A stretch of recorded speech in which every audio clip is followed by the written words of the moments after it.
इज्जत हो रहा था, जिसे सिर्फ उस सेल्फ प्रोक्लेम्ड गॉडेस के शो ऑफ के लिए बेहिसाब पैसे खर्च करके बुक किया गया था। लेकिन हद तो तब हो गई जब उसने मुझे बाहर खड़े होकर किसी डोरमैन की तरह एंट्रेंस गार्ड करने का ऑर्डर दे दिया। गुस्से से मेरा खून खौल उठा। अगले ही पल मैंने तुरंत होटल की सीनियर मैनेजमेंट को कॉल किया और साफ शब्दों में कह दिया, मैं इस इवेंट का एक भी सेंट पे नहीं करूंगा। मेरी बात सुनते ही मैनेजर ऐसा हक्का बक्का रह गया कि लगभग उसके हाथ से फोन ही गिर गया। आखिर पूरे जोंगचोंग में हर कोई जानता था कि मैं शहर का सबसे होपलेस सिंप था। यहाँ तक कि लाई जोंग हेन भी मेरी लेजेंडरी डिवोशन के आगे हार मान लेता। मैनेजर घबराई हुई आवाज में बोला, यंग मास्टर चंग, अगर रिजर्वेशन कैंसिल कर दिया तो 1 मिलियन युएन की डिपॉजिट रिफंड नहीं होगी। मेरा सजेशन है कि पहले मिस लू से बात कर लीजिए, शायद उन्हें आपके इस डिसीजन के बारे में पता नहीं है। मैंने बस ठंडी हंसी हंसी और जवाब दिया, क्या इतनी छोटी सी बात के लिए भी मुझे किसी औरत से परमिशन लेनी पड़ेगी? वजह साफ थी, मैं अचानक एक क्लीशे नॉवल के अंदर ट्रांसमिग्रेट होकर उस बेचारे पैथेटिक सिंप के शरीर में आ गया था। हालांकि मैं एक टॉप बिलियनियर फैमिली का एयर था और दुनिया की कोई भी चीज आसानी से हासिल कर सकता था, लेकिन ओरिजिनल ओनर पूरी तरह उस ग्रीन टी हेरोइन का दीवाना था। वह उसकी हर बात आंख बंद करके मानता था। उसने उसके पीछे अपनी फैमिली की हंड्रेड्स ऑफ बिलियंस की फॉर्च्यून तक लुटा दी, लेकिन आखिर में मेल लीड सिर्फ एक मुस्कान से उसे उससे छीन ले गया। इसके बाद दोनों ने मिलकर ओरिजिनल ओनर को पूरी तरह बर्बाद कर दिया, यहाँ तक कि उसकी फैमिली भी तबाह हो गई। जब आखिरकार ओरिजिनल ओनर की आंखें खुली और उसने गुस्से में नाइफ उठाकर मेल लीड पर हमला करने की कोशिश की, तब सिस्टम वाले प्रोटोगनिस्ट ने उसे फंसा दिया और उसकी बाकी पूरी जिंदगी प्रिजन में कट गई। ये सब याद करके मैंने गहरी सांस ली और बिल्कुल शांत आवाज में कहा, एक बात साफ सुन लो, ये क्लास रियूनियन लॉ यूए ने ऑर्गेनाइज किया है, अगर पैसे चाहिए तो लू यूए से मांगो। इतना कहकर मैंने मैनेजर की तरफ दोबारा देखा तक नहीं और सीधे मुड़कर वहां से चला गया। उधर मैनेजर का चेहरा पल भर में सफेद पड़ गया। सबसे बेहतरीन इंग्रेडिएंट्स पहले ही पहुंच चुके थे, सिम्फनी ऑर्केस्ट्रा भी आ चुकी थी और सारी प्रिपरेशंस पूरी हो चुकी थी। अब इस स्टेज पर सब कुछ कैंसिल कैसे हो सकता था? तभी अचानक उसे याद आया कि हर कॉन्ट्रैक्ट और हर बिल पर सिग्नेचर लौआ के नाम से थे। सिर्फ अमीर बनने का ड्रामा करने के लिए लौआ ने खुद हर डॉक्यूमेंट पर अपने हाथों से साइन किए थे। मैं तो बस उस वक्त का इंतजार कर रहा था जब उसे ये खबर मिलेगी और उसके चेहरे का रंग उड़ जाएगा। क्योंकि मुझे पूरी कहानी पहले से पता थी, इसलिए मैं अच्छी तरह समझता था कि लिu युआ ने मुझे रियूनियन में आने से क्यों रोका था। कुछ ही दिन पहले उसकी मुलाकात प्रोटोगोनिस्ट हाउसिन से हुई थी, जो अभी अभी जेंग चेंग अपना करियर बनाने आया था। लिu युआ पहली ही नजर में उस पर फिदा हो गई थी और दोनों ने पूरी रात कॉफी शॉप में बैठकर बातें की थी। असल में ये रियूनियन सिर्फ इसलिए अरेंज किया गया था ताकि उसे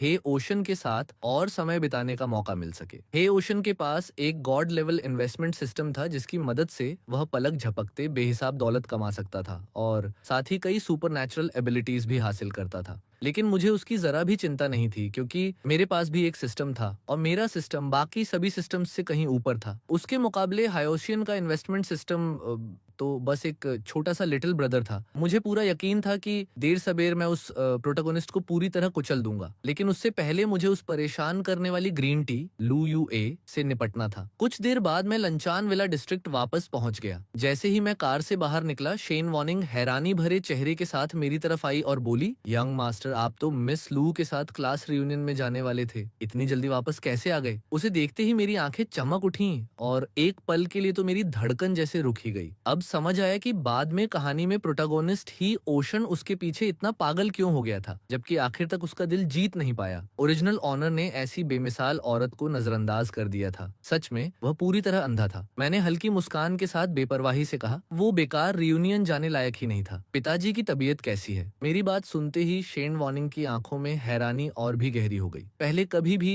मैंने ओल्ड मास्टर की हेल्थ के बारे में पूछने की जहमत नहीं उठाई थी, बल्कि सच तो ये था कि ओरिजिनल ओनर तो मन ही मन यही चाहता था कि ओल्ड मास्टर जल्दी मर जाए, ताकि उसे फैमिली की पूरी फॉर्चून विरासत में मिल जाए और वह उसे लुआ पर उड़ाता रहे। शनान ने उदास होकर अपना सिर झुका लिया और धीमी आवाज में कहा, उनकी कंडीशन बहुत खराब है, शायद वो आज की रात भी नहीं निकाल पाएंगे। ये सुनते ही मैं एक पल भी बर्बाद किए बिना विला के अंदर भागा। भले ही इस फादर का मुझसे कोई ब्लड रिलेशन नहीं था, लेकिन दिल से मैं उनका सम्मान करता था और उनकी हालत देखकर जेन्युइनली दुखी था। उन्होंने बिना किसी बैकग्राउंड या सपोर्ट के चंगयू ग्रुप को जीरो से खड़ा किया था और अपनी मेहनत के दम पर हंड्रेड्स ऑफ बिलियंस की बिजनेस एम्पायर बनाई थी। उन्होंने अपनी पूरी जिंदगी दिन रात मेहनत करते हुए गुजार दी, लेकिन खुद को कभी ठीक से आराम तक नहीं दिया। भले ही मेरे अंदर उनके लिए कोई गहरा इमोशनल अटैचमेंट नहीं था, लेकिन उनके इकलौते बेटे के तौर पर मुझे लगा कि उनकी जिंदगी के आखिरी पलों में उनके साथ रहना मेरा फर्ज था। अफसोस मिडनाइट आने से पहले ही ओल्ड मास्टर चंग ने आखिरी सांस ले ली। देश के सबसे बेहतरीन डॉक्टर्स और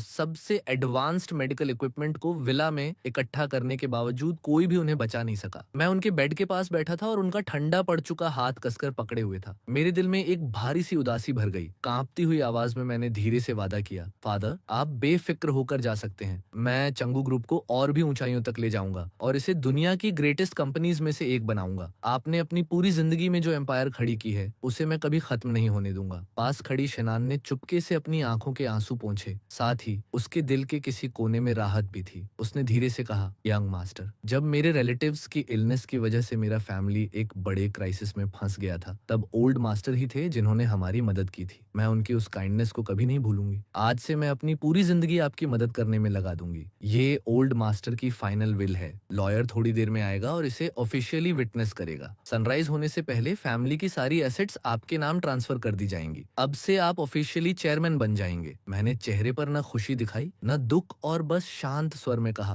तुम्हें जो सही लगे वैसे सब हैंडल कर लो। मुझे शिनान पर पूरा भरोसा था। वो सिर्फ बेहद केपेबल नहीं थी बल्कि उसकी लॉयल्टी भी एब्सोल्यूट थी। पूरी ओरिजिनल स्टोरी में प्रोटोगोनिस्ट ने उसे कितने ही टेम्पटेशंस क्यों न दिए हों, उसने कभी चंग फैमिली को बिट्रे नहीं किया। यहाँ तक कि जब उसे धमकाया और ब्राइब किया गया तब भी उसने चंग फैमिली की पीठ में छुरा घोंपने के बजाय सिटी छोड़ना पसंद किया। उधर ट्रायम्फ होटल के स्काई गार्डन में लू युई के गाल शराब के नशे से लाल हो चुके थे और उसकी पूरी नजर एक ही आदमी हाई ओशन पर टिकी हुई थी। उसके आसपास बैठे क्लासमेट्स और क्लोज फ्रेंड्स भी शराब के नशे में धुत थे और लगातार उसकी तारीफों के पुल बांध रहे थे। उनमें से एक हंसते हुए बोला, लॉयर कितना लकी है, वो एक यंग बिलियनियर से शादी करने वाला है। कितने लोग हैं जो ऐसी जिंदगी का सपना भी देख सकते हैं। उसने पूरा होटल बुक किया है और ऊपर से इंटरनेशनल ऑर्केस्ट्रा तक बुलाया है। ये बैंक्वेट तो किसी सेलिब्रिटी इवेंट से कम नहीं है। तभी दूसरे क्लासमेट ने भी बात जोड़ दी, हमारी पूरी ग्रेजुएटिंग क्लास में लियो ही सबसे सक्सेसफुल है, उसके सामने तो कोई भी टिक ही नहीं सकता। ये सारी तारीफें सुनकर लियो वावे के चेहरे पर एक चमकदार मुस्कान आ गई। उसकी वैनिटी पूरी तरह सेटिस्फाई हो चुकी थी। कॉलेज के दिनों में उसके फादर सिर्फ एक ऑर्डिनरी कंस्ट्रक्शन कॉन्ट्रैक्टर थे और आज जितने वेल्थी थे उसके आसपास भी नहीं थे। लेकिन आज रात उसने आखिरकार अपने सारे क्लासमेट्स के सामने जमकर अपना वेल्थ और स्टेटस शो ऑफ कर दिया था, जिससे उसका प्राइड और भी बढ़ गया। शाय बनने का नाटक करते हुए उसने मुस्कुराकर कहा, इन रूमर्स पर भरोसा मत करो, हम अभी ऑफिशियली टुगेदर भी नहीं है। किसने कहा कि मैं उससे शादी करने वाली हूँ? मैं तो उसे सिर्फ एक बड़े भाई की तरह देखती हूँ। हमारे फैमिलीज के बीच बस थोड़े बिजनेस कनेक्शंस हैं। जहाँ तक एंगेजमेंट की बात है, सही समय आने पर मैं खुद उसे सब समझा दूंगी। मेरे दिल में उसके लिए उस तरह की कोई फीलिंग्स नहीं है। इतना कहकर उसने रेड वाइन का एक जेंटल साइप लिया और फिर प्यार भरी नजरों से हाउस की तरफ देखने लगी, जैसे जानबूझकर उसे सफाई दे रही हो ताकि होसियान उसे गलत न समझे। होसियान ने हल्का सा सिर हिलाया और फिर बोला, मीडिया को बातें बनाना बहुत पसंद है। अब वो पुराने जमाने नहीं रहे। मैरिज हमेशा फ्रीडम और इक्वालिटी पर बेस्ड होनी चाहिए। पेरेंट्स हर चीज डिसाइड नहीं कर सकते। ये वर्ड सुनते ही लिu युई अंदर ही अंदर खुशी से झूम उठा। उसे तुरंत यकीन हो गया कि हायोसिन के दिल में भी उसके लिए फीलिंग्स हैं। दोनों और करीब आ गए और फिर आराम से अपनी बातें जारी रखने लगे। ये देखकर बाकी क्लासमेट्स भी समझदार थे। उन्होंने एंगेजमेंट का टॉपिक दोबारा छेड़ना ठीक नहीं समझा और दोनों जो भी कह रहे थे बस उसी में हाँ मिलाते रहे। कुछ और राउंड्स ऑफ ड्रिंक्स के बाद जब सब लोग जाने की तैयारी करने लगे, तभी होटल मैनेजर प्रोफेशनल स्माइल के साथ वहां आया और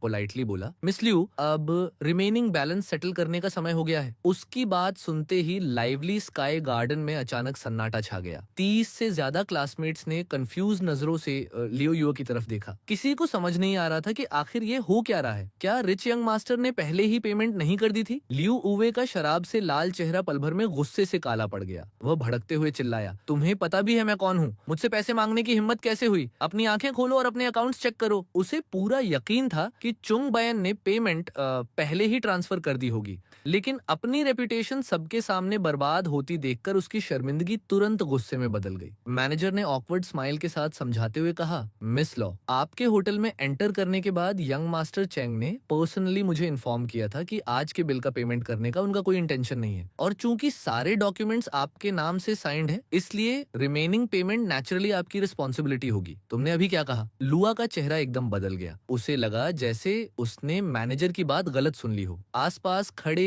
क्लासमेट्स भी पूरी तरह स्टन्ड थे और किसी की हिम्मत नहीं हो रही थी कि एक शब्द भी बोले। ये बिल कई मिलियन युएन का था। अगर इसे सब में इक्वली डिवाइड किया जाता तो हर व्यक्ति को लगभग 1 मिलियन युएन तक देने पड़ते। उनमें से ज्यादातर ऑर्डिनरी फैमिली से आए थे और इतनी बड़ी रकम अफोर्ड करना उनके लिए नामुमकिन था। एक एक करके सब चुपचाप पीछे हटने लगे। उनके दिमाग में बस एक ही बात चल रही थी, इस डिजास्टर में फंसने से पहले यहाँ से कैसे निकला जाए। यहाँ तक कि लुआ के सबसे करीबी फ्रेंड्स भी अब पहले की तरह रिलैक्स नहीं दिख रहे थे। काफी देर तक पत्थर की मूर्ति की तरह खड़े रहने के बाद आखिरकार लुआ को होश आया। चुंग बाचुआन ने पेमेंट करने से सच में मना कर दिया। उसकी इतनी हिम्मत कैसे हुई? क्या उसका दिमाग खराब हो गया है? आखिर उसे इतनी हिम्मत दी किसने? मैं ये मान ही नहीं सकता कि वो अचानक इतना सेल्फिश हो गया है। क्या उसे लगता है कि मैं उससे दोबारा बात न करने से डर जाऊंगा? बचपन से ही हर चीज में स्पॉइल्ड रहने वाले लुआ ने अपनी जिंदगी में कभी ऐसी ह्यूमिलिएशन नहीं झेली थी। गुस्से से उसका पूरा शरीर कांप उठा और उसने तुरंत मुझे कॉल कर दिया। जैसे ही मैंने फोन उठाया ना, वो गुस्से में चीख पड़ा, तुम्हें किसने कहा कि होटल का बिल पे मत करना? इतनी छोटी सी रकम है और तुम इसे लेकर इतना ड्रामा कर रहे हो। तुम इंसान भी हो या नहीं? अगर तुमने तुरंत पेमेंट नहीं की तो फिर कभी मुझसे बात करने की कोशिश मत करना। मेरी तरफ से एक शब्द सुनने का मौका दिए बिना उसने कॉन्फिडेंस के साथ कॉल काट दिया। उसे पूरा यकीन था कि जैसे ही मुझे पता चलेगा कि वो नाराज है, मैं हमेशा की तरह भागता हुआ वहां पहुंच जाऊंगा और चुपचाप पूरा बिल चुका दूंगा। इसके बाद उसने प्राउडली होटल मैनेजर की तरफ देखा और कहा, चिंता मत करो, 3 मिनट के अंदर तुम्हारे अकाउंट में पूरा पैसा पहुंच जाएगा।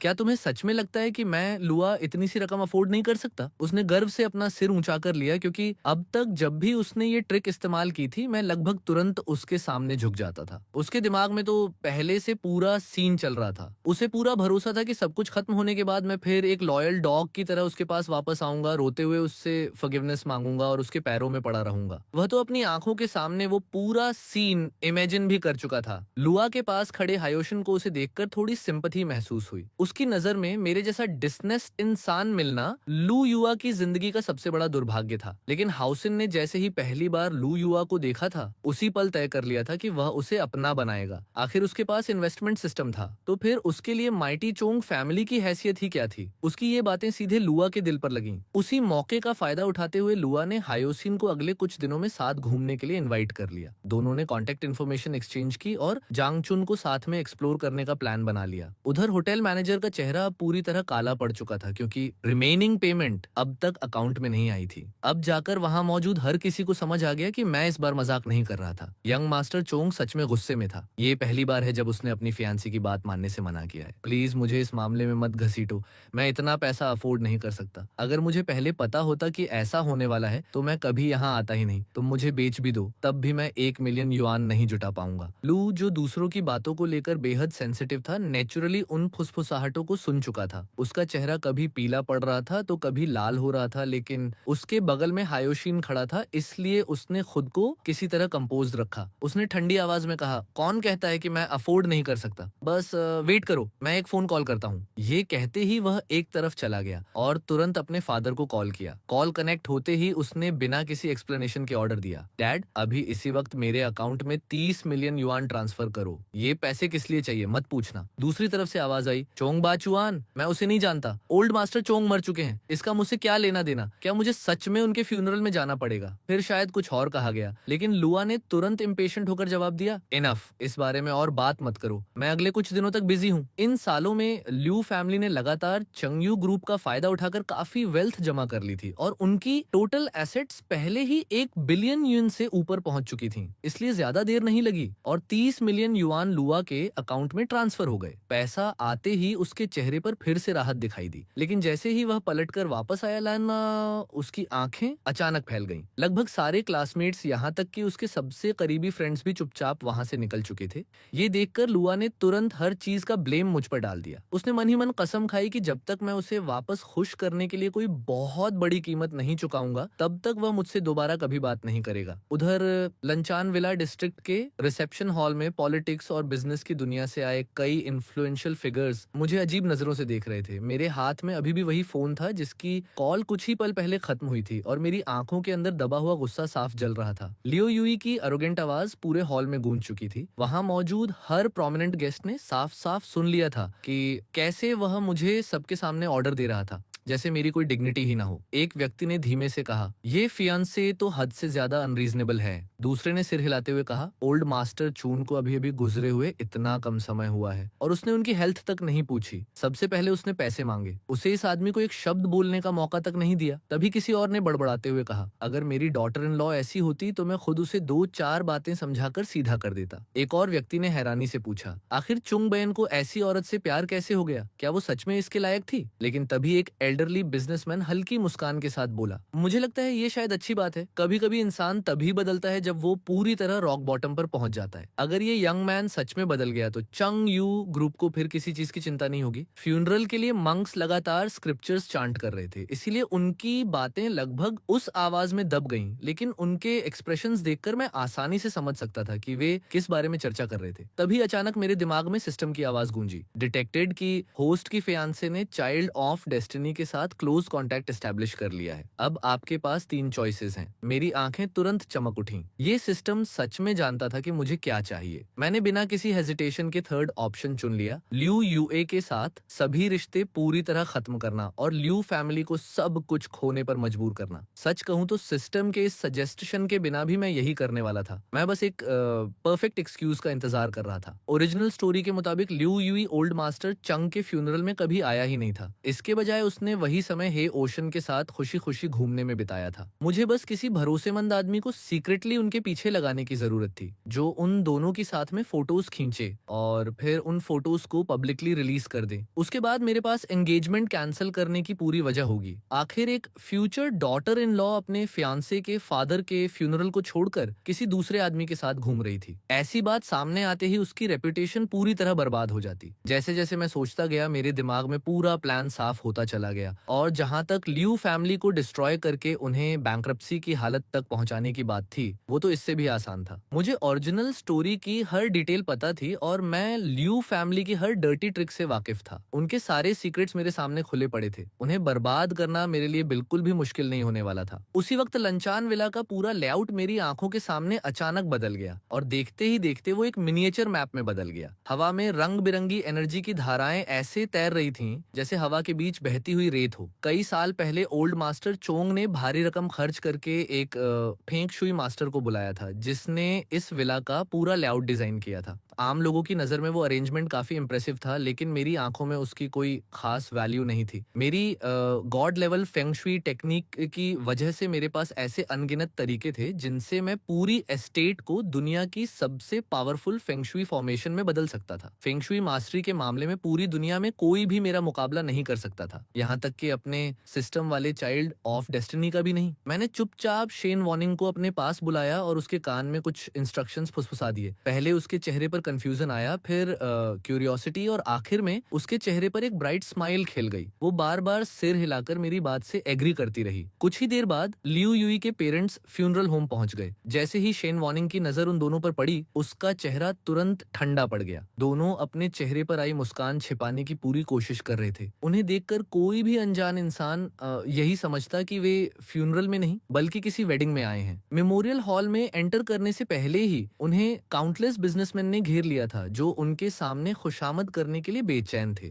कुछ साल पहले तक ये इन्फ्लुएंशियल लोग लू फैमिली की पहुंच से बहुत दूर थे, लेकिन जैसे ही उनकी बेटी ने मेरे साथ डेटिंग शुरू की, सब कुछ बदल गया था। लियो यूए के पेरेंट्स ने अपने चेहरे पर साफ दिखते प्राइड के साथ बस सामने मौजूद लोगों की तरफ सिर हिलाया, एक शब्द तक बोलने की जहमत नहीं उठाई और सीधे मेमोरियल हॉल की तरफ बढ़ गए। वहां उन्होंने मुझे कुछ देर फेक सिंपैथी दी और फिर लू की मदर ने कैजुअली कहा, वो कमर्शियल डिस्ट्रिक्ट प्रोजेक्ट काफी समय से डिलेड है, बाद में टाइम निकालकर उसे हैंडल कर देना। ये सुनते ही चंग फैमिली के साथ कोऑपरेशन की उम्मीद लगाए बैठे कई डिस्ट्रीब्यूटर्स अंदर ही अंदर बेहद नाराज हो गए। ल्यू फैमिली की प्राइसेस मार्केट एवरेज से ज्यादा थीं, जबकि उनके मटेरियल्स की क्वालिटी भी घटिया थी। लेकिन मेरी पिछली ऑब्सेशन विद लियू युआ की वजह से चेंगू ग्रुप बार बार उन्हें बड़े बड़े प्रोजेक्ट्स सौंपता आया था। पहले तो लियू युआ की सिर्फ एक बात ही काफी होती थी और चंग यू ग्रुप प्रैक्टिकली पैसा उठाकर लियू फैमिली के हाथों में रख देता था। वहां मौजूद हर किसी को पूरा यकीन था कि ये कमर्शियल डिस्ट्रिक्ट प्रोजेक्ट भी इस बार लियू फैमिली को ही मिलने वाला है। लेकिन इस बार मैंने सिर उठाकर उनकी तरफ देखना तक जरूरी नहीं समझा। बिल्कुल शांत आवाज में मैंने कहा,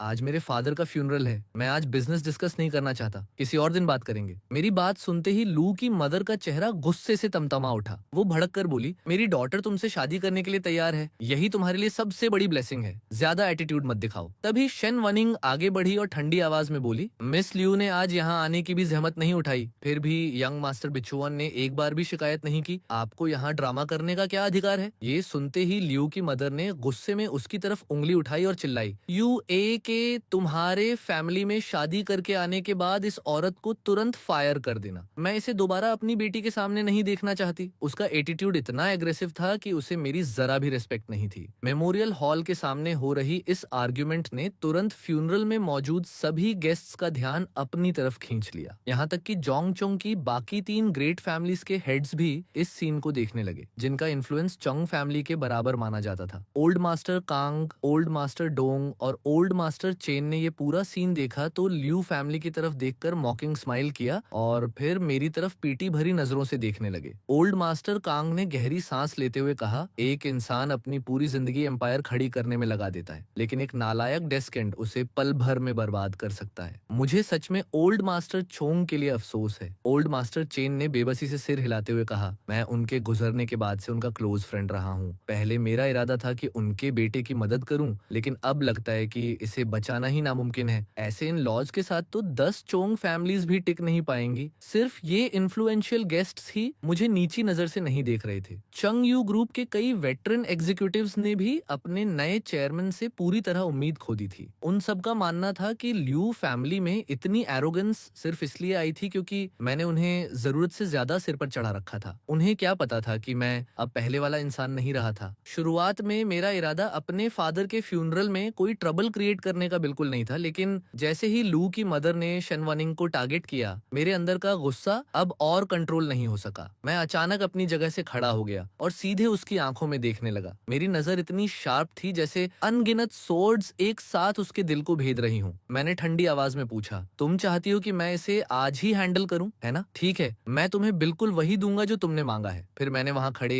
एक एग्जीक्यूटिव की तरफ देखा और आदेश दिया, शाओ डोंग को बुलाओ। सूट पहने एक मिडिल एज मैन तुरंत कंफ्यूजन के साथ आगे आया और बोला, चेयरमैन मैं यहाँ हूँ। मैंने बिना किसी इमोशन के कहा, पूरे चंगयू ग्रुप को तुरंत इन्फॉर्म करो, कमर्शियल डिस्ट्रिक्ट प्रोजेक्ट अब परमानेंटली लियू फैमिली से जुड़ी हर कंपनी के लिए बंद है। इतना ही नहीं, लियू फैमिली के साथ चल रही हर एग्जिस्टिंग पार्टनरशिप तुरंत टर्मिनेट कर दो और उनकी जगह नए बिजनेस पार्टनर्स चुनो। शियाओ डोंग वहीं जम गया। उसका मुंह खुला का खुला रह गया, जैसे उसे यकीन ही ना हो रहा हो कि उसने सही सुना है। आखिर जब से मेरी मुलाकात लुआ से हुई थी, तब से चंगयू ग्रुप का प्रैक्टिकली हर प्रोजेक्ट मेरी ऑर्डर्स की वजह से लू फैमिली के लिए खुला हुआ था। मैंने शांत नजरों से उसकी तरफ देखा और पूछा, कोई प्रॉब्लम है? मेरी बात सुनते ही उसने तुरंत अपनी कमर सीधी की और एक्साइटमेंट में लगभग चिल्लाते हुए कहा, कोई प्रॉब्लम नहीं चेयरमैन, मैं गारंटी देता हूँ कि टास्क पूरी तरह कंप्लीट होगा। उसकी आवाज इतनी इमोशनल थी कि उसकी आंखों में आंसू तक आ गए। सालों से उसने अपनी आंखों के सामने लियू फैमिली को चोंगयू ग्रुप से पैरासाइट्स की तरह चिपक कर फायदा उठाते देखा था, लेकिन वो कुछ नहीं कर सकता था। आज उसकी सालों की सारी फ्रस्ट्रेशन आखिरकार बाहर निकलने का मौका पा गई थी। उसी वक्त मेरा अचानक लिया गया डिसीजन पूरे फ्यूनरल हॉल को शॉक में डाल गया। हर प्रोमिनेंट गेस्ट ने अपनी बातचीत रोक दी। लियो यूए के पेरेंट्स के तो दिल की धड़कन ही जैसे एक पल को रुक गई। उनके चेहरों पर जमी स्मग स्माइल्स धीरे धीरे गायब होने लगी और उनके होंठ कांपने लगे। मेरा ये ट्रांसफॉर्मेशन उन्हें पूरी तरह ऑफ गार्ड कर चुका था और दोनों के पास बोलने के लिए कोई शब्द ही नहीं बचे थे। कुछ ही पल बाद लू की मदर ने अचानक अपना चेस्ट पकड़ लिया, जैसे गुस्से में उसका कलेजा फटने वाला हो। कांपती उंगली से मेरी तरफ इशारा करते हुए वो चिल्लाई, ये कैसी बकवास कर रहे हो? ऐसी बात बोलने से पहले इसके कॉन्सिक्वेंसेस के बारे में सोच लो। लू के फादर का चेहरा भी गुस्से से काला पड़ गया। उसने चेतावनी देते हुए कहा, बिचवान, यहाँ इतने सारे लोग देख रहे हैं, खुद को मजाक मत बनाओ। मैं बिल्कुल शांत होकर उनकी तरफ बढ़ा। मेरी आंखों में सिर्फ आइस इंडिफरेंस थी। मैंने दोनों को देखते हुए कहा, खुद को मजाक कौन बना रहा है? तुम लोगों की इतनी हिम्मत कैसे हुई कि मेरे फादर के मेमोरियल के सामने मुझे थ्रेटन करो? तुम चाहती हो कि मैं शनवानिंग को फायर कर दूं? तुम्हें किसने ये अधिकार दिया? मेरी पेशेंस की भी एक लिमिट है। तुम दोनों का यहाँ स्वागत नहीं है। इस मेमोरियल हॉल से तुरंत निकल जाओ। अगर खुद नहीं जाओगे तो मुझे किसी को बुलाकर तुम्हें बाहर फेंकने में भी कोई प्रॉब्लम नहीं होगी। मेरी बात खत्म होते ही पूरा फ्यूनरल होम जैसे फट पड़ा। 100 से ज्यादा गेस्ट्स आपस में डिसबिलीफ में फुसफुसाने लगे। क्या ये सच में वही फेमस यंग मास्टर चोंग है? कहीं मैं गलत तो नहीं देख रहा? ये अचानक ऐसा कब से हो गया? हर कोई स्टंट था। क्योंकि मैं उन्हें पूरी तरह एक अलग इंसान लग रहा था। यहाँ तक कि मुझे देखकर लोगों को पहली बार लगा कि मैं सच में हैंडसम दिखता हूँ, बिल्कुल किसी नॉवल से निकले डोमिनेटिंग सीईओ जैसा। किसी ने एक्साइटमेंट में धीमे से कहा, डैम एग्जैक्टली ऐसा ही होना चाहिए। दूसरा तुरंत अग्री करते हुए बोला, जी शायद, सच में ये देखकर तो मजा आ गया। आखिर वो 100 बिलियन यूएन की एम्पायर का हेयर है, वो दो नोबडीज को अपने सिर पर कैसे चढ़ने दे सकता है। किसी और ने तिरस्कार से हंसते हुए कहा, वेल सेड, एक छोटी सी कंपनी जो सिर्फ चोंग यू ग्रुप की वजह से पैसा कमाती है, वही अपने बेनिफिक्टर को लेक्चर देने की हिम्मत कर रही थी। इन्हें तो यही ट्रीटमेंट मिलना चाहिए था। एक और व्यक्ति ने तुरंत कहा, मैं तो लिू यूई के पेरेंट्स से काफी समय से परेशान था। चंग फैमिली पर डिपेंड करना शुरू करने के बाद से ही ये लोग खुद को बाकी सबसे ऊपर समझने लगे थे। अच्छा हुआ यंग मास्टर चोंग ने आखिरकार अपने लिए स्टैंड लिया। आसपास मौजूद सभी एलिट्स की नजरें अब लिू युआ के पेरेंट्स पर टिक चुकी थीं। उनकी आंखों में अम्यूजमेंट था और वे दोनों को ऐसे देख रहे थे जैसे कोई क्लाउन तमाशा कर रहा हो। लिू के फादर का गुस्सा अब अपनी हद पार कर चुका था। उसकी आंखें रेज से लगभग बाहर निकलने को थीं। उसने मेरी तरफ उंगली उठाई और दहाड़ते हुए कहा, तुम्हारी इतनी हिम्मत कैसे हुई अपने एल्डर से इस तरह बात करने की? तुम्हारे अंदर ना मैनर्स हैं, ना ही कोई रिस्पेक्ट। मुझे सच में समझ नहीं आता कि तुमने इसमें आखिर ऐसा क्या देखा था। लिू की मदर का चेहरा ऐसा लग रहा था जैसे वो अभी रो पड़ेगी। उसने दुखी होने का नाटक करते हुए शिकायत की, मेरी डॉटर ने तुम्हें कभी इतना पसंद किया ही नहीं था। अगर मैं पीछे से तुम्हारे बारे में अच्छी अच्छी बातें न करती तो वो कभी इस एंगेजमेंट के लिए तैयार ही नहीं होती। और अब जैसे ही तुम चेयरमैन बने, तुमने तुरंत हमसे मुंह मोड़ लिया। मैं घर पहुंचते ही उसे आज की पूरी घटना बताऊंगी, लेकिन अगर तुम अभी इसी वक्त हमारे सामने घुटनों पर बैठकर अपॉलोजी मांग लो तो शायद अभी भी इस रिश्ते को बचाने की गुंजाइश है। उन्हें पता था कि पुराना माँ लिू युआ की कितनी परवाह करता था, इसलिए वे उसी कमजोरी का इस्तेमाल करके मुझे घुटनों पर झुकने के लिए प्रेशर कर रहे थे। अगर मैं अभी भी ओरिजिनल चुंग बचवान होता तो शायद सच में एक पल के लिए हेजिटेट करता, लेकिन अब मैंने बस अपने बॉडीगार्ड्स की तरफ देखा। 4 हेविली बिल्ट मैन तुरंत आगे आए और लियो युआई के पेरेंट्स को चारों तरफ से घेर लिया। जैसे ही उन्हें एहसास हुआ कि अब उन्हें फोर्सफुली बाहर निकाला जाने वाला है, लू के फादर के होश उड़ गए। उसने मुझ पर नफरत भरी नजर डाली, फिर जल्दी से अपनी वाइफ का हाथ पकड़ा और एग्जिट की तरफ पीछे हटने लगा। जाते जाते वो गुस्से में बोला, ठीक है चौंग बान, बेहतर होगा कि तुम कभी युआई के सामने फॉरगिवनेस मांगने मत आना। ये मामला अभी खत्म नहीं हुआ है। दोनों ने शर्म से सिर झुका लिया और जल्दी जल्दी फ्यूनरल होम से बाहर निकल गए। उनके जाते ही मैंने बाकी सभी लोगों की तरफ देखा और अपोलोजेटिक स्माइल के साथ कहा, आप सबको ये एम्बैरेसिंग सीन देखना पड़ा, उसके लिए मैं जेन्युइनली सॉरी हूँ। ओल्ड मास्टर चैन गर्मजोशी से हंसे और बोले, आजकल के यंग पीपल भी कमाल हैं। सच कहूँ तो मैं तो बस इसी मौके का इंतजार कर रहा था कि तुम शेन वॉर्निंग को फायर करो ताकि मैं उसे ओपनली रिक्रूट कर सकूं। मैं भी हंस पड़ा और जवाब दिया, ओल्ड मास्टर चेन, उस आइडिया को भूल ही जाइए। जब तक मैं यहाँ हूँ आपको शेन वॉर्निंग को ले जाने का मौका कभी नहीं मिलेगा। पास खड़ी शेन वॉर्निंग ये सब सुनकर ऐसी इमोशंस महसूस कर रही थी जिन्हें शब्दों में बयान करना मुश्किल था। मैंने सिर्फ उसकी प्रोटेक्शन के लिए खुलेआम लियू फैमिली के खिलाफ स्टैंड लिया था। उस पल उसे पहली बार लगा कि इतने सालों से चोंग फैमिली के लिए उसने जो लॉयल्टी दिखाई थी और जितनी मेहनत की थी वो सब आखिरकार वर्थ इट थी। उधर जुंगचोंग में ये खबर आग की तरह फैल गई कि चंग यू ग्रुप ने ऑफिशियली लियू फैमिली के साथ अपनी सारी कोऑपरेशन टर्मिनेट कर दी है। मटेरियल सप्लायर्स, मैन्युफैक्चरर्स और काउंटलेस बिजनेस पार्टनर्स ने तुरंत लियू फैमिली को कॉल्स करना शुरू कर दिया और अपने पेंडिंग पेमेंट्स की डिमांड करने लगे। इतनी बड़ी कंपनीज के पास आमतौर पर बहुत ज्यादा कैश रिजर्व नहीं होता था क्योंकि ज्यादातर पेमेंट्स प्रोजेक्ट्स कंप्लीट होने के बाद सेटल किए जाते थे। इसी वजह से लियू फैमिली पर सप्लायर्स का पहले से ही बहुत बड़ा कर्ज था। अब जैसे ही चंगयू ग्रुप ने उनसे सपोर्ट वापस लिया, हर क्रेडिटर को डर लगने लगा कि लियू फैमिली जल्द ही कोलैप्स कर जाएगी और अपने डेट्स चुका नहीं पाएगी। एक के बाद एक क्रेडिटर्स उनके घर पहुंचने लगे और पैसे की डिमांड करने लगे। लियू के फादर ने अपने लगातार बजते फोन को घूरा। उसका चेहरा हर गुजरते पल के साथ और बदसूरत होता जा रहा था। पहली बार उसे सच में पैनिक महसूस हुआ। आखिरकार उसने फोन ही स्विच ऑफ कर दिया। Out of site, out of mind. लेकिन लियू की मदर इतनी लकी नहीं थी। घर जाते पूरे रास्ते उसका फोन लगातार बजता रहा, मगर उनकी कार विला तक पहुंचती उससे पहले ही दोनों ने देखा कि एंट्रेंस पर काउंटलेस लग्जरी कार्स खड़ी थीं। क्रेडिटर्स ने अनबिलीवेबल स्पीड से एक्शन लिया था। जैसे ही चोंग यू ग्रुप के साथ उनका रिश्ता खत्म होने की खबर फैली, वे पूरी नेबरहुड को घेर कर खड़े हो गए थे और अंदर जाने या बाहर निकलने का कोई रास्ता नहीं बचा था। लियू के फादर ने घबराकर ड्राइवर को ऑर्डर दिया, कार घुमाओ, किसी होटल चलते हैं। होटल में चेक इन करने के बाद दोनों को पहली बार एहसास हुआ कि चोंग यू ग्रुप का सपोर्ट खोने के कॉन्सिक्वेंसेस कितने टेरिफाइंग हो सकते थे। लियू की मदर ने नर्वस होकर पूछा, काबा क्या आज हमने कुछ ज्यादा ही कर दिया? क्या बिचवान सच में इतना पेटी हो जाएगा? लियू के फादर के दिल में भी बेचैनी थी। उसने भारी आवाज में कहा, काश हमारी डॉटर आज फ्यूनरल में आई होती। अगर वो वहां मौजूद होती तो बिचुआन कभी हमसे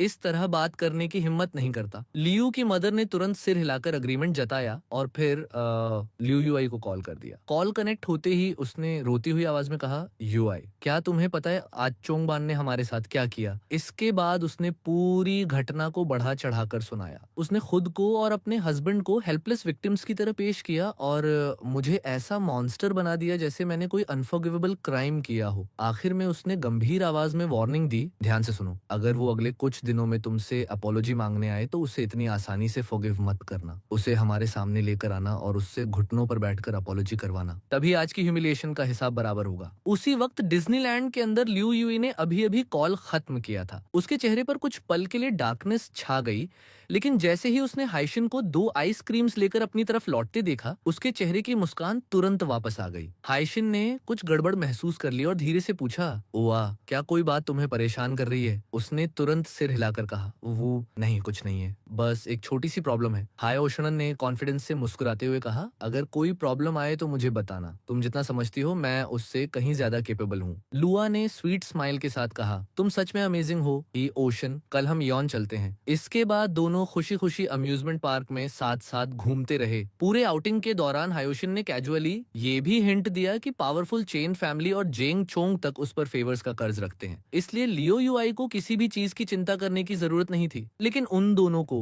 जरा भी अंदाजा नहीं था कि हिडन कैमरास पहले ही चारों तरफ लगा दिए गए थे और उनकी हर इंटीमेट मोमेंट को चुपचाप रिकॉर्ड कर रहे थे। अगले दिन ओल्ड मास्टर चोंग के कोफिन को जेंग चोंग के आउटस्कर्ट्स में मौजूद यूसन सीनिक एरिया ले जाया गया। यूसन एक बेहद फेमस माउंटेन था जिसका इतिहास भी काफी पुराना था और जो भी जेंग चेन आता था आखिरकार इस जगह पर जरूर आता था। इतनी प्रेस्टिजियस जगह पर ब्यूरियल प्लॉट ऑन करने के लिए सिर्फ वेल्थ ही काफी नहीं थी, बल्कि ट्रेमेंडस इन्फ्लुएंस और पावरफुल कनेक्शंस भी चाहिए थे। सौभाग्य से ओल्ड मास्टर चंग ने कई साल पहले ही यहाँ एक प्लॉट खरीद लिया था। माउंटेन की पीक पर खड़े होते ही मेरी आंखों में हल्की चमक उभरी। पूरे यूसान में फैली हर फेंग शुई वेन मेरे सामने अनगिनत ग्लोविंग थ्रेड्स की तरह खुल गई, जो पूरे लैंडस्केप में दूर दूर तक फैली हुई थी। मैंने हर डिटेल को ध्यान से एग्जामिन किया और जल्द ही समझ गया कि जो बेरियल साइट चुनी गई थी वो बस एवरेज थी। ये बेस्ट लोकेशन के आसपास भी नहीं थी। किसी फैमिली का एंसेस्ट्रल टूम्ब उसकी आने वाली जनरेशंस की प्रॉस्पेरिटी और फॉर्चून पर सीधा असर डालता था। ऐसी चीज को कैजुअली हैंडल करना बिल्कुल सही नहीं था। मैंने हल्का सा भौहें सिकोड़ते हुए शेन वॉर्निंग की तरफ देखा और पूछा, ये ब्यूरियल साइट किसने सेलेक्ट की? उसने ऑनेस्टली जवाब दिया, डोंग फैमिली ने इसे अरेंज करने में मदद की थी। उन्होंने हाउसिन नाम के एक फेंग शुई एक्सपर्ट को बुलाया था जिसने ये लोकेशन चूज की। फिर उसने चिंता से पूछा था, यंग मास्टर, क्या कोई प्रॉब्लम है? जैसे ही मैंने वो नाम सुना, मेरी आंखों के अंदर एक कोल्ड लाइट चमक उठी। मुझे उम्मीद नहीं थी कि प्रोटैगनिस्ट इतनी जल्दी चेन फैमिली के साथ कनेक्शंस बना लेगा। जोंगकिंग में अपनी जगह बनाने के लिए हौसिन ने इस फेंग शुई साइट को सिलेक्ट करते वक्त साफ तौर पर अपनी एबिलिटीज का काफी इस्तेमाल किया था। अफसोस, मेरी नजर में उसकी फेंग शुई की अंडरस्टैंडिंग अभी भी सिर्फ मीडियोर लेवल की थी। मैंने बिल्कुल शांत स्वर में कहा, ये ब्यूरियल साइट बस एवरेज है, इस पर इतना पैसा खर्च करना पूरी तरह वेस्ट है। आधे अधूरे नॉलेज वाले किसी इंसान को दूसरों को मिसलीड नहीं करना चाहिए। ओल्ड मास्टर चेन को इन्फॉर्म करो कि उन्होंने गलत इंसान पर भरोसा किया है। आगे से उन्हें हे ओशन से डिस्टेंस बनाकर रखना चाहिए और सबको अभी काम रोकने के लिए कहो। मुझे एक बेहतर ब्यूरियल साइट चुनने के लिए थोड़ा टाइम चाहिए। चिंता मत करो, इससे फ्यूनरल डिले नहीं होगा। मेरी आंखों के सामने यूसान की गहराइयों में अचानक एक खास लोकेशन उभर कर सामने आई। वहां काउंटलेस मिस्टीरियस एनर्जी स्ट्रीम्स एक जगह कन्वर्ज हो रही थी और धीरे धीरे एक यंग किलिन का आकार ले रही थी। अगर टेरेन में बस कुछ छोटे एडजस्टमेंट्स किए जाएं तो ये जगह एक सुप्रीम फेंग शुई फॉर्मेशन में बदल सकती थी, जो हजारों माउंटेन्स और काउंटलेस लैंड से फॉर्चून को खींचकर यहाँ जमा करने की क्षमता रखती थी। शेन वार्निंग मेरी तरफ डिसबिलीफ में देखती रह गई। उसके मन में एक सवाल उठा, क्या यंग मास्टर, जो हमेशा लेजी और इररिस्पॉन्सिबल दिखाई देता था, सीक्रेटली इतने सालों से फेंग शुई की स्टडी कर रहा था? वो पिछले 5 साल से चंग फैमिली के लिए काम कर रही थी। जब से उसने पहली बार मुझे देखा था, उसने ओरिजिनल चोंगबान को सिर्फ अपना समय पार्टिंग और बाहर फूलिंग अराउंड में बर्बाद करते ही देखा था। इसी वजह से वो हमेशा उसे मन ही मन नीची नजर से देखती थी। लेकिन अब उसे एहसास हुआ कि उसका जजमेंट कितना शैलो था। कल मेरे अचानक बदल जाने के बाद से मेरे अंदर की हर चीज अलग लग रही थी। मैं किसी इनकॉम्पिटेंट प्ले बॉय से बिल्कुल अलग दिखाई दे रहा था, बल्कि ऐसा लग रहा था जैसे मैं शुरू से ही अपनी इंटेलिजेंस और एबिलिटीज को जानबूझकर छिपा कर रखे हुए था। शेन वॉर्निंग ने आगे कोई सवाल सवाल नहीं पूछा। उसने बेरियल साइट बदलने के मेरे डिसीजन पर भी कोई ऑब्जेक्शन नहीं किया। उसकी नज़र में ये चंग फैमिली का प्राइवेट मैटर था और इस मामले में डिसीजन लेने का पूरा अधिकार मेरा था। चाहे मैं ओल्ड मास्टर चोंग को कहीं बिल्कुल अलग जगह दफनाने का फैसला ही क्यों ना करता, फैमिली की स्टीवर्ड होने के नाते शेन वॉर्निंग का उस डिसीजन में इंटरफियर करना कोई अधिकार नहीं था। मैं उस जगह पहुंचा जहां यंग खिलिन की एनर्जी इकट्ठा हो रही थी और सबसे पहले आसपास मौजूद सभी ऑब्स्टिकल्स हटाने का ऑर्डर दिया। इसके बाद मैंने शिनान को लैंड ओनर से कांटेक्ट करने के लिए कहा और उसी वक्त वो प्लॉट खरीद लिया। सारी प्रिपरेशंस पूरी होने के बाद मैंने खुद फेंगशुई फॉर्मेशन को एडजस्ट करना शुरू कर दिया। आधे दिन से भी कम समय में मुझे अपने ब्लड लाइन की गहराइयों से हेवन एंड अर्थ एनर्जी की धाराएं बहती हुई साफ महसूस होने लगी। जैसे जैसे समय गुजरता गया और फॉर्मेशन धीरे धीरे स्टेबलाइज होती गई, वो मिस्टीरियस एनर्जीज हर पल और भी पावरफुल और प्रोफाउंड होती चली गईं। उधर लियू युई के पेरेंट्स ने अपनी जिंदगी का चयन पूरी तरह खो दिया था। लगातार कई रातों से उन्हें स्लीपिंग पिल्स के बिना नींद तक नहीं आ रही थी। डेट कलेक्टर्स उनके हाइडिंग प्लेसेस तक खोज चुके थे, जिसकी वजह से उन्हें बार बार होटल्स बदलने पड़ रहे थे। लियू की मदर को ऐसा लग रहा था जैसे कुछ ही दिनों में वो कई साल बूढ़ी हो गई हो। जब भी उसे चोंगयू ग्रुप का सपोर्ट खोने और मेरा बैकिंग उनके पीछे ना होने का ख्याल आता, उसके सामने टेंस ऑफ बिलियंस युएन का वो डेट घूमने लगता जो पूरी लियू फैमिली को कुचलने वाला था। लू के फादर की हालत भी खराब थी। वो एक पल के लिए भी चैन से नहीं बैठ पा रहा था। ऐसा लगता था जैसे उसके पूरे शरीर में हजारों नीडल्स चुभ रही हों। शुरुआत में जो थोड़ी बहुत काल्मनेस उनके अंदर थी, वो अब पूरी तरह गायब हो चुकी थी और उसकी जगह ओवरवेलमिंग पैनिक ने ले ली थी। अब जाकर उन्हें सच में समझ आया था कि चोंगयू ग्रुप से रिश्ता टूटना लियू फैमिली के लिए ऐसी डिजास्टर थी जिससे बच पाना लगभग इम्पॉसिबल था। सालों से उन्होंने मेरे इन्फ्लुएंस का गलत फायदा उठाकर फेक कॉन्ट्रैक्ट्स बनाए थे, अग्रीमेंट्स वायोलेट किए थे और चोंगयू ग्रुप से काउंटलेस बेनिफिट्स निचोड़कर अपने पॉकेट्स भरे थे। अगर इन सब की प्रॉपर इन्वेस्टिगेशन होती तो उन्हें अपनी बाकी की जिंदगी प्रिजन में बितानी पड़ सकती थी। उन्होंने कभी सोचा भी नहीं था कि मैं चीजों को इतनी रूथलेसली आगे तक ले जाऊंगा। आखिरकार लियू की मदर अपना गुस्सा और सह नहीं पाई और उसने लियू युई को कॉल कर दिया। कॉल कनेक्ट होते ही वो फट पड़ी, तुम एहसान फरामोश लड़की, अभी तक घर वापस नहीं आई, हमारा पूरा फैमिली बर्बाद होने वाला है। अगर बिचुअन तुम्हें ढूंढने नहीं आ रहा तो तुम खुद उसके पास क्यों नहीं जा रही? क्या तुम अपना प्राइड निगल नहीं सकती? तो क्या तुम्हारे फादर और मैं उसके सामने घुटनों पर बैठे? ठीक है, अब तुम भी मुझे गुस्सा दिलाने लगी हो, ऊपर से तुमने मेरा फोन तक काट दिया। फोन से आती डिस्कनेक्टेड टोन सुनते ही उसकी आंखों में गुस्सा जैसे आग बनकर भड़क उठा। जैसे जैसे ज्यादा से ज्यादा इन्फ्लुएंशियल लोगों ने कंफर्म करना शुरू किया कि लियू फैमिली को मैंने सच में छोड़ दिया है, उन सभी लोगों ने जो कभी उनके साथ बिजनेस करते थे तुरंत उनसे डिस्टेंस बनाना शुरू कर दिया। यहाँ तक कि उनके पुराने एनिमीज ने भी इस मौके का फायदा उठाकर उनके क्लाइंट्स और बिजनेस छीनने शुरू कर दिए। डेट कलेक्टर्स ने पूरे जोंग चांजिंग में लियू फैमिली को ढूंढने के लिए हर जगह छान मारी। वे लियू फैमिली के पीछे ऐसे पड़े थे जैसे किसी वांटेड क्रिमिनल का शिकार कर रहे हों। अगर अगले कुछ दिनों में लियू युई खुद मेरे पास आकर इस प्रॉब्लम को सॉल्व नहीं करता तो लियू फैमिली का पूरी तरह खत्म होना तय था। अपने फादर के फ्यूनरल की सारी अरेंजमेंट्स हैंडल करने के बाद आखिरकार मैं चंगयू ग्रुप के हेडक्वार्टर्स पहुंचा और तुरंत हर एग्जीक्यूटिव और सीनियर मैनेजर को इमरजेंसी मीटिंग में बुलाने का ऑर्डर दिया। आधे घंटे बाद कंपनी की पूरी अपर मैनेजमेंट कॉन्फ्रेंस रूम में पहुंच चुकी थी। हर कोई जानता था कि कोई नया चेयरमैन आते ही ड्रामेटिक चेंजेस करता है, इसलिए पूरे रूम का एटमॉस्फेयर बेहद टेंस था। सबसे आखिर में कंपनी का second largest share holder who जुए पहुंचा। वो एक छबी मिडिल एज्ड मैन था और ओनरशिप के मामले में सिर्फ मेरे बाद दूसरे नंबर पर था। पुराने दिनों में उसने मेरे फादर के साथ मिलकर चंगयू ग्रुप को खड़ा किया था, इसलिए सीनियरिटी के हिसाब से मुझे उसे अंकल ह्यू कहना चाहिए था। लेकिन मैं सच्चाई जानता था। शुरुआती सालों में उसने सच में बहुत मेहनत की थी, लेकिन जैसे जैसे चंगयू ग्रुप जोंग की डोमिनेंट कंपनी बनती गई, ग्रीड ने धीरे धीरे उसे पूरी तरह अपने कब्जे में ले लिया। वो अपनी अथॉरिटी का गलत इस्तेमाल करके कंपनी के फंड्स को सीक्रेटली अपने पॉकेट्स में ट्रांसफर करता रहता था। हु जोए आराम से अपनी सीट पर बैठा, फिर इत्मीनान से अपनी आंखें बंद कर ली और बोला, बाय चुआन, ये सब क्या चल रहा है? इतनी बड़ी फस क्रिएट करने की कोई जरूरत नहीं है। मैंने बस उसकी तरफ एक नजर डाली, लेकिन कोई जवाब नहीं दिया। जब सब लोग अपनी अपनी सीट्स पर आ चुके तो मैं खड़ा हुआ और बोला, अब जबकि सब लोग यहाँ मौजूद हैं, मैं चेयरमैन के तौर पर चंगयू ग्रुप के नए डिसीजंस अनाउंस करना शुरू करता हूँ। बिना किसी फॉर्मेलिटीज में एक भी सेकंड वेस्ट किए मैं सीधे मुद्दे पर आ गया। फर्स्ट डिसीजन, लॉजिस्टिक्स डिपार्टमेंट के चेन लवान अब नए एग्जीक्यूटिव प्रेसिडेंट होंगे। लॉजिस्टिक्स डिपार्टमेंट के कई कांगजोंग प्रोजेक्ट डिपार्टमेंट के जनरल मैनेजर बनेंगे। मार्केटिंग डिपार्टमेंट की सुलीवा फाइनेंस डिपार्टमेंट की जनरल मैनेजर होंगी। मेरे डिसाइसिव वर्ड्स कॉन्फ्रेंस रूम में थंडर की तरह गूंज उठे और देखते ही देखते पूरे टॉप फ्लोर में केओस मच गया। एक दर्जन से ज्यादा एग्जीक्यूटिव्स एक्साइटमेंट में अपनी सीट से उछलकर खड़े हो गए। जिन लोगों को मैंने प्रमोट किया था वे सभी वेटरन एम्प्लॉयज थे जिन्होंने कई सालों तक मेरे फादर के साथ पूरी लॉयल्टी से काम किया था। उनकी लॉयल्टी पर कभी सवाल नहीं उठा था और चंगयू ग्रुप आज जिस पोजीशन पर खड़ी थी उसमें उनका बहुत बड़ा कंट्रीब्यूशन था।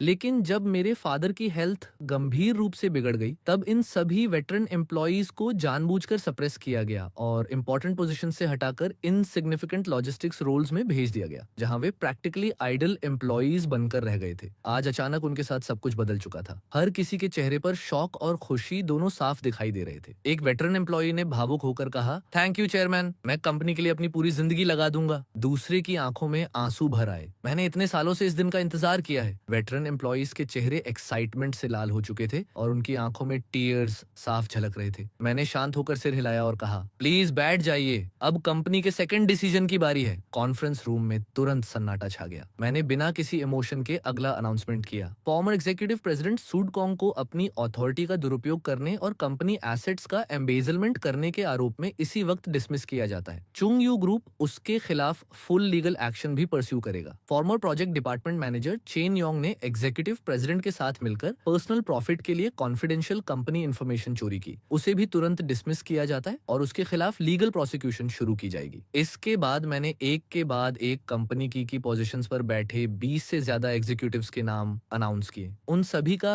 ल्यू फैमिली से क्लोज कनेक्शन था। मेरे पुराने ब्लाइंड ट्रस्ट का फायदा उठाकर वे चंगयू ग्रुप में घुसे थे, कंफर्टेबल पोजीशंस हासिल की थी और सीक्रेटली ल्यू फैमिली को कंपनी के पैसे और रिसोर्सेज की कीमत पर अमीर बनाने में मदद कर रहे थे। इतने सालों में ल्यू फैमिली ने प्रैक्टिकली चोंगयू ग्रुप को अंदर से खोखला कर दिया था। जैसे ही किसी का नाम अनाउंस होता उसका दिल ऐसे बैठ जाता जैसे वो किसी माउंटेन क्लिफ से नीचे गिर गया हो। आंखों के सामने अंधेरा छाने लगता और ऐसा महसूस होता जैसे उनकी पूरी दुनिया अचानक खत्म हो गई हो। लेकिन मैं पूरी तरह कंपोज रहा और आगे कहा, इसके अलावा जो भी एम्प्लॉई इन लोगों की मदद करते हुए या इनके साथ कनेक्टेड पाया जाएगा उसकी भी पूरी इन्वेस्टिगेशन होगी। ऐसे सभी लोगों को कंपनी से रिमूव किया जाएगा और लीगल एक्शन के लिए कोर्ट्स को हैंड ओवर किया जाएगा। सुदकोंग, जो संयोग से लियो युआ का कजन भी था, तुरंत गुस्से में अपनी सीट से खड़ा हो गया। उसने चिल्लाकर कहा, चेयरमैन, मैं इसे एक्सेप्ट करने से साफ मना करता हूँ। आप सिर्फ अपनी बातों के आधार पर मुझ पर करप्शन का आरोप लगा रहे हैं। इन एक्यूजेशंस को तुरंत वापस लीजिए वरना मैं आप पर डेफेमेशन का केस कर दूंगा। फॉर्मर प्रोजेक्ट डिपार्टमेंट मैनेजर भी गुस्से में चिल्लाया, एग्जैक्टली, हमने इस कंपनी के लिए दिन रात मेहनत की है। भले ही हमें क्रेडिट न मिला हो लेकिन हमने अपना पूरा एफर्ट दिया है। आप अभी अभी चेयरमैन बने हैं और आते ही हम पर कंपनी को नुकसान पहुंचाने का आरोप लगा रहे हैं। आखिर ये कौन सा जस्टिस है? अगले ही पल दर्जनों लोग अपनी सीट से उठकर प्रोटेस्ट करने लगे। उन्हें पूरा यकीन था कि उनके क्राइम्स इतनी केयरफुली हिडन थे कि कोई उन्हें कभी अनकवर नहीं कर सकता। इसी कॉन्फिडेंस में वे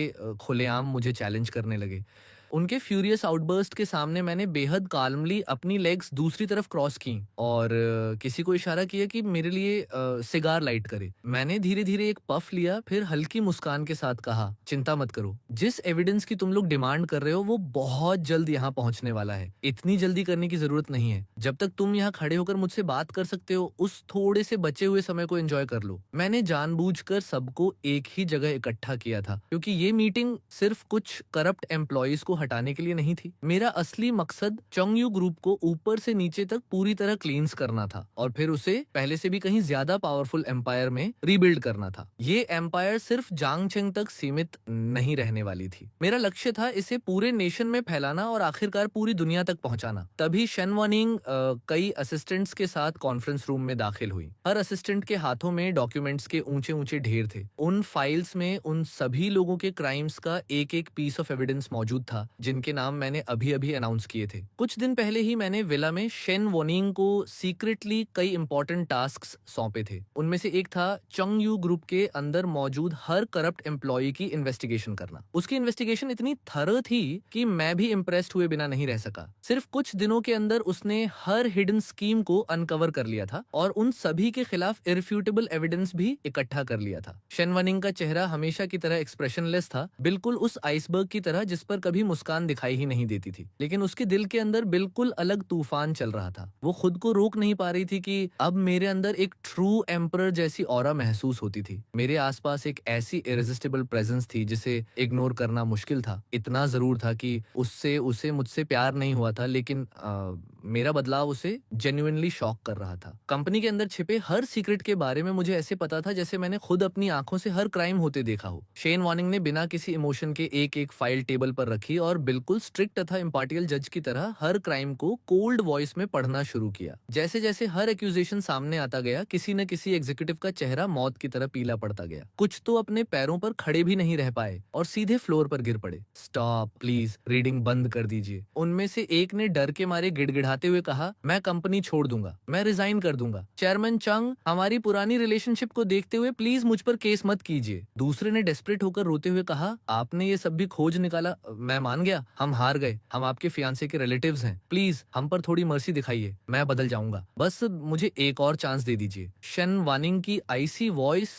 जैसे जैसे पूरे रूम में गूंजती रही, उन लोगों ने अपने अंदर जो भी साइकोलॉजिकल डिफेंसेस खड़े किए थे वो एक एक करके पूरी तरह टूटते चले गए। सालों से जिन सीक्रेट्स को उन्होंने सबसे गहराई में छिपा कर रखा था, आज वही सारे सीक्रेट्स कॉन्फ्रेंस टेबल पर खुलकर पड़े थे। अगर मैं लीगल एक्शन परस्यू करता तो उनमें से कई लोगों को कम से कम 10 साल प्रिजन में बिताने पड़ सकते थे। फियर ने उन्हें पूरी तरह जकड़ लिया था और इसी वजह से उनकी नजर बार बार मेरी तरफ जा रही थी। लेकिन पूरे प्रोसेस के दौरान मैं अपनी चेयर पर बैठा रहा, आंखें कामली बंद किए हुए। मेरी ये शांत चुप्पी उनके ऊपर पड़ रहे प्रेशर को और भी अनबेरेबल बना रही थी। सुकोंग को अब भी वो पहली मुलाकात साफ याद थी जब उसने मुझे पहली बार देखा था। उस समय मैं सिर्फ लियो उवे पर अच्छा इंप्रेशन डालने के लिए उसे खुश करने की हर पॉसिबल कोशिश करता था। मैं हर मौके पर उसके सामने झुकता, उसकी चापलूसी करता और इस बात से डरता रहता कि अगर मैंने उसे नाराज कर दिया तो कहीं लियू युई मुझे पसंद करना ही ना छोड़ दे। लेकिन उस पैथेटिक वर्जन ऑफ मी की तुलना में आज उसके सामने बैठा इंसान बिल्कुल अलग था, जैसे वो कोई दूसरा ही आदमी हो।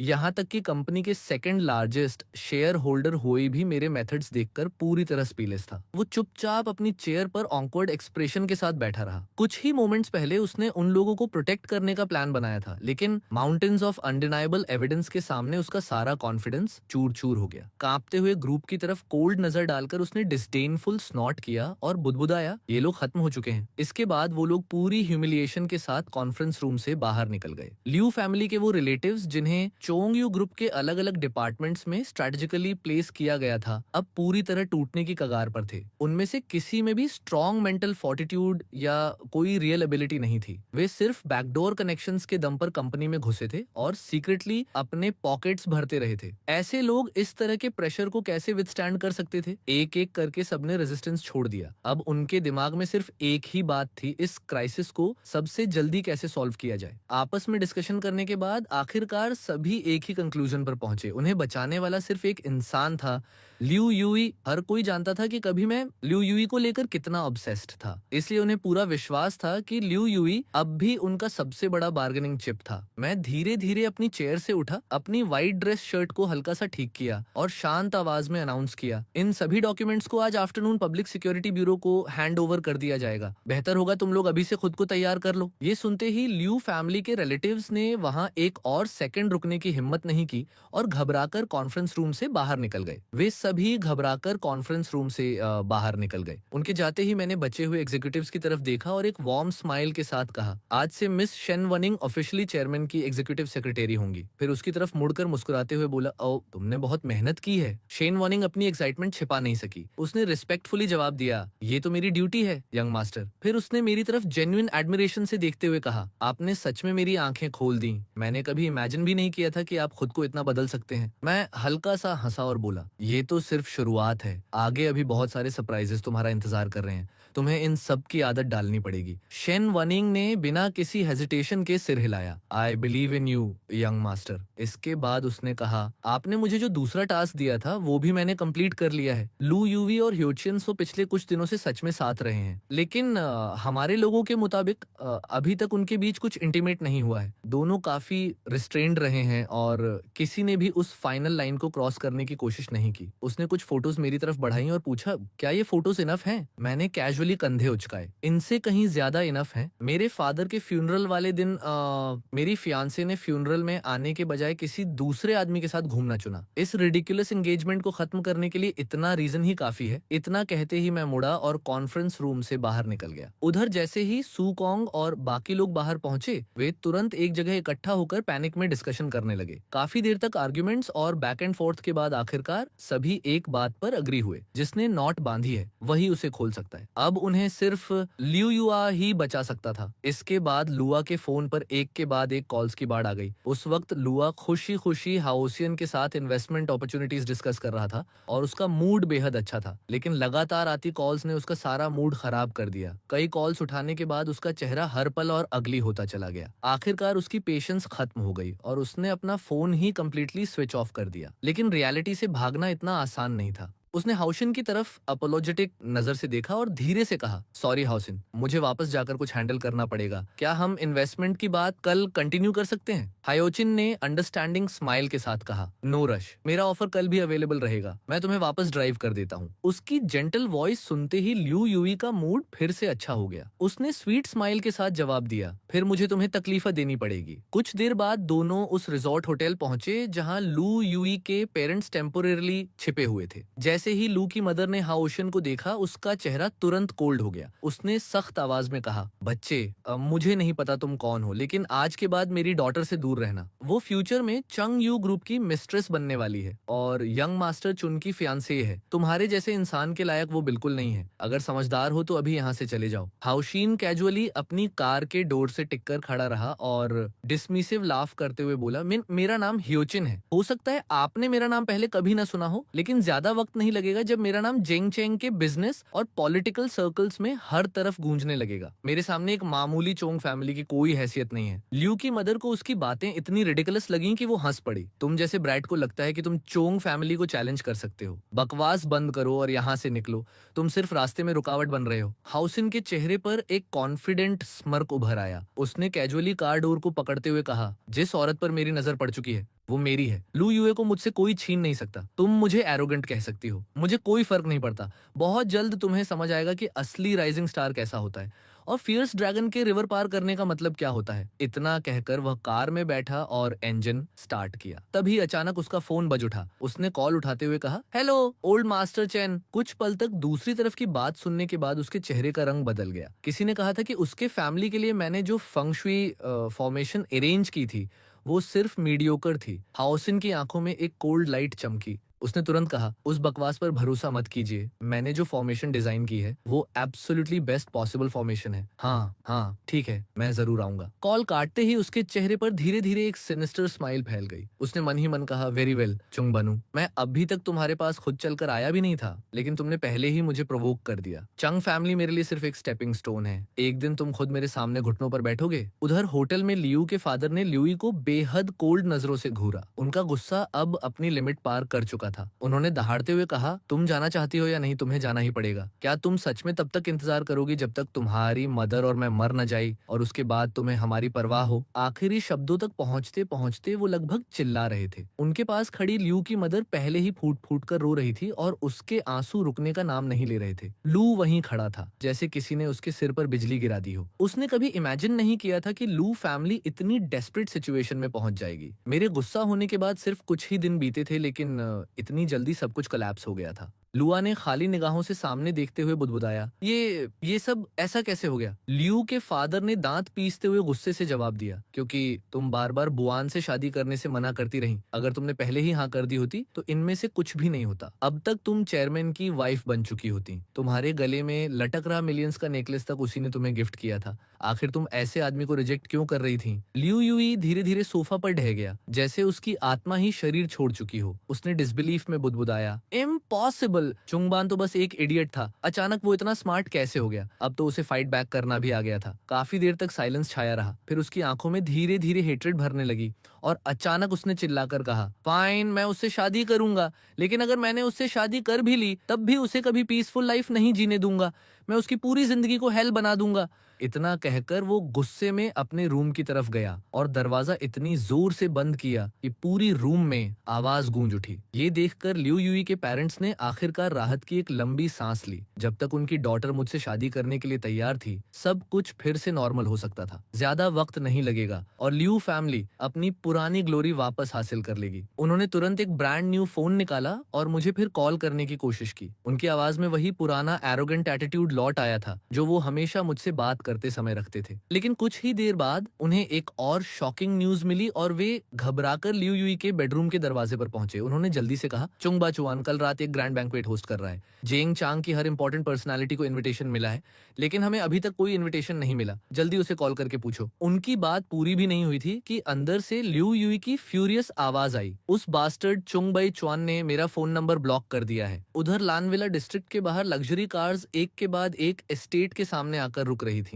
एक विशाल क्राउड के बीच सबका सेंटर ऑफ अटेंशन बना हुआ था हु जोवे, जो ऐसा लग रहा था जैसे स्टार्स से घिरे मून के बीच खड़ा हो। उसका बड़ा सा बेली उसे और भी नोटिसेबल बना रहा था। एक शेयर होल्डर ने भौहें सिकोड़कर पूछा, ओल्ड हु, आखिर मामला क्या है? तुमने हम सबको इतनी सुबह यहाँ क्यों बुलाया? बाकी शेयर होल्डर्स भी इक्वली वरीड थे। हाल की घटनाओं के बारे में वे सभी सुन चुके थे। जिस यंग मास्टर को कभी हर कोई सिर्फ एक यूजलेस प्लेबॉय समझता था, वही अचानक एक डिसाइसिव और रूथलेस लीडर में बदल गया था। हु ने बस कोल्ड लाफ किया और कॉन्फिडेंस से बोला, चिंता मत करो, मैंने उस किड को बचपन से बड़ा होते देखा है। मैं उसे बहुत अच्छी तरह जानता हूँ। मैंने कल चंग यू ग्रुप में उसके किए हर काम की इन्वेस्टिगेशन करवाई है। असल में वो सब सिर्फ लुआ पर प्रेशर डालकर उससे शादी करवाने का एक ट्रिक था। एक एक करके सर्वेंट्स ने शेयर होल्डर्स को विशाल रिसेप्शन हॉल में पहुंचाया और सभी अपनी सीट्स पर बैठ गए। वे काफी देर तक इंतजार करते रहे, लेकिन मैं कहीं दिखाई नहीं दिया। धीरे धीरे उनकी पेशेंस खत्म होने लगी। आखिरकार हुआवे ने टेबल पर अपना हाथ पटकते हुए गुस्से से कहा, आजकल के यंग पीपल में मैंसर्स नाम की कोई चीज ही नहीं है। खुद होस्ट होकर अपने गेस्ट्स का स्वागत करना तक नहीं आता। कुछ मोमेंट्स बाद शेन वार्निंग डॉक्यूमेंट्स के कई स्टैक्स लेकर हॉल में दाखिल हुई और हर शेयर होल्डर के सामने एक एक फाइल रख दी। उसने शांत आवाज में कहा, यंग मास्टर कल रात बहुत एग्जॉस्टेड थे। अगर आप लोगों के कोई क्वेश्चंस हैं तो उनके उठने के बाद उनसे पूछ सकते हैं। फिलहाल प्लीज इन डॉक्यूमेंट्स को देख लीजिए। जैसे ही शेयर होल्डर्स ने फाइल्स खोली, उनके एक्सप्रेशंस उसी पल बदल गए। अब जाकर उन्हें समझ आया कि इतनी सुबह उन्हें यहाँ आखिर क्यों बुलाया गया था। मेरा इरादा चोंग यू ग्रुप के इन सभी शेयर होल्डर्स के शेयर्स खरीदकर कंपनी का कंट्रोल पूरी तरह अपने हाथ में लेने का था। ये सुनते ही किसी के चेहरे पर भी रिलैक्सेशन नहीं बची। हर कोई कॉन्ट्रैक्ट्स की एक एक लाइन को बेहद ध्यान से पढ़ने लगा। कुछ ही देर बाद एक शेयर होल्डर गुस्से में अपनी सीट से खड़ा हुआ और चिल्लाया, इसका मतलब क्या है? तुम्हें लगता है इतनी सी रकम मेरे शेयर्स खरीदने के लिए काफी है? क्या तुम मुझे बेवकूफ समझते हो? जल्द ही बाकी शेयर होल्डर्स भी परचेज प्राइस वाले सेक्शन तक पहुंचे और जब उन्होंने देखा कि मैं उन्हें मार्केट वैल्यू का सिर्फ करीब 20% ऑफर कर रहा था, तो पूरे रूम में इंस्टेंटली रेज फैल गया। एक शेयर होल्डर ने गुस्से से कहा, ये तो सीधा इंसल्ट है। मैं अपने शेयर्स को सड़ने देना पसंद करूंगा, लेकिन इतनी कम कीमत पर उन्हें बेचूंगा नहीं। दूसरे ने तुरंत उसका साथ दिया और देखते ही देखते हर शेयर होल्डर ने साफ डिक्लेयर कर दिया कि वो अपने शेयर्स कभी सेल नहीं करेंगे।